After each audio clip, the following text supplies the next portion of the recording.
La partie la plus compliquée, ça va.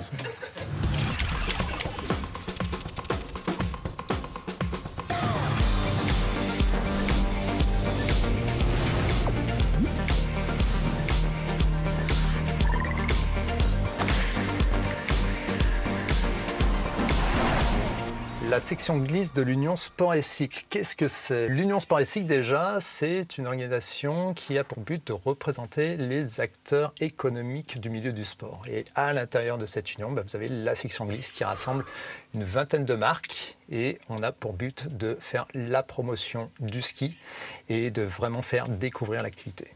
Le Ski Force, qu'est-ce que c'est? Eh bien, les tests du Ski Force, c'est une série de week-ends de tests qui a pour but de faire découvrir les nouvelles gammes au grand public. Et c'est vraiment le lancement de saison. Ça donne rendez-vous aux skieurs d'abord à Val d'Isère, ensuite à l'Alpe d'Huez et puis enfin à Avoria. Et en l'occurrence, c'est à chaque week-end entre 3 et 4 000 tests qui sont réalisés. Comment est né cet événement? Les tests du Ski Force sont nés en 2007. À l'époque, c'était une demande des magasins de faire découvrir les nouvelles gammes.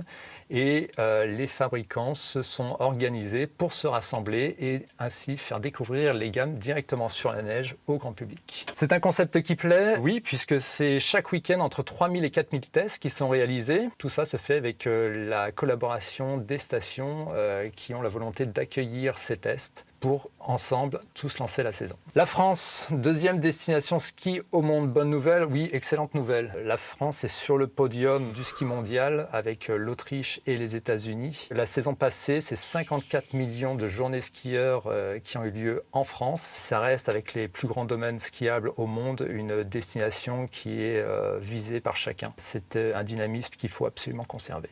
Comment faire encore mieux? Eh bien, le milieu du ski a aujourd'hui véritablement la préoccupation de faire découvrir le ski aux plus jeunes générations qui sont peut-être moins exposées que les précédentes. Et ça, c'est véritablement un enjeu pour l'avenir de tous.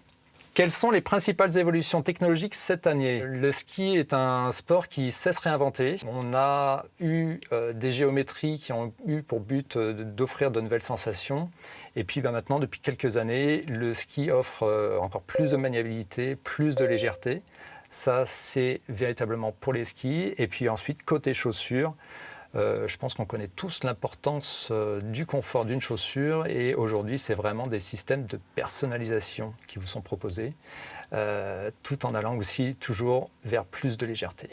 Vous et le ski, c'est une longue histoire. Oui, c'est une histoire qui a commencé quand j'avais 2 ans et qui ensuite m'a porté, m'a orienté dans mes choix personnels ou professionnels. La montagne, c'est un milieu qui permet beaucoup de choses. Ça permet de s'évader, ça permet de connaître l'aventure. Et puis, quand la montagne est sous la neige, ça permet véritablement de vivre des moments magiques, que ce soit avec ses amis ou avec sa famille.